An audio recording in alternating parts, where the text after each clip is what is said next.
reaction now to yesterday's report into the deaths of almost 200 children in the care of or known to the country's child protection services over the past decade. The Chief Executive of Children's Rights Alliance, Tanya Ward, is with us in our studio. Thank you for coming into us, Tanya. Several reasons highlighted in the report, many of them familiar, including the Constitution seen as a block to intervening early, which is regarded as vital in cases where children are in trouble. Why is that the case? Well, the Constitution at the moment, it privileges the married family.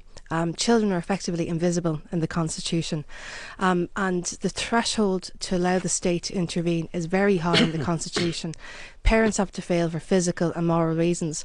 And what that's done is, I suppose, some social workers have overinterpreted it, but in some real life cases it has acted as a barrier to allow our child protection system to intervene early with very vulnerable families. There's several clear cases documented in the Child Death Review where the state should have intervened earlier.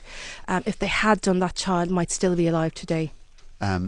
People will raise the question that, judging from this report and other reports into the state care of vulnerable children, the state doesn't exactly cover itself in glory. So that why should the state be trusted above the family? I mean, it's absolutely clear that the child protection system is broken, but I think the important thing you can see is that when you don't have a state, right? Because in some of the reports, you can see the social workers did do their best and did try to intervene.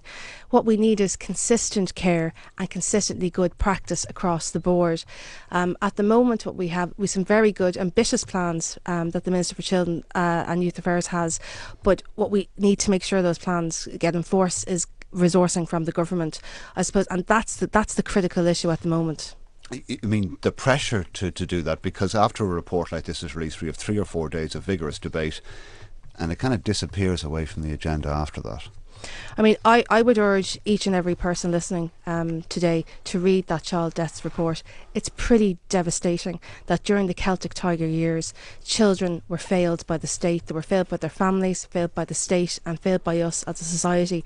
So I think we have to draw a line in the sand in relation to that, and the institutional abuse that was been documented in the Ryan report. One of the critical ways for us to do that is going to be having a referendum on children's rights, which is likely to happen this year. That's going to be very important in ensuring that children get the protection that they deserve. Are you confident that such a referendum will be passed? Because given that there will be a lot of views that will be aired and will be entitled to be aired during that, it could become a very ugly debate. I think we as a people value childhood and we value children, and I think when people realise the absence of children in the Constitution and the impact that has on their life chances and their outcomes, I think people will be convinced to vote for to vote for children and to vote for families. Tanya Ward, Chief Executive of Children's Rights Alliance, thank you for coming into our studio this morning. Just coming up to 5 minutes to 9. A few weeks ago,